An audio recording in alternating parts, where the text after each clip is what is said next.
When assembling teams, managers often follow the more is better axiom, assuming that having more talented employees will make a team and an organization stronger.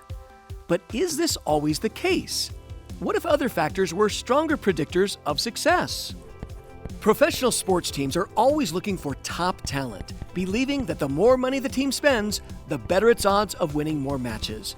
But when researchers studied top-tier European soccer teams during the 2017-2018 season, they found that whether more talent was, in fact, better, depended on how that talent was used.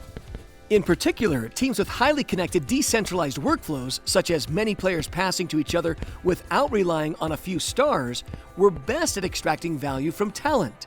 Teams that share resources, work together, and rely on all members more or less equally appear better able to extract benefits from their available talent, thus leading to better results. The authors found that the connections within a team generally remain consistent throughout a match. Whether a team starts with a tight-knit or loose network, this pattern typically persists. However, these connections can shift abruptly when the team's environment changes.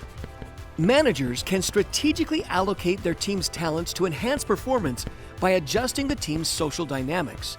This depends on intentionally establishing the right social structures from the beginning, avoiding counterproductive changes due to early successes or failures, and continuously monitoring the team's workflows.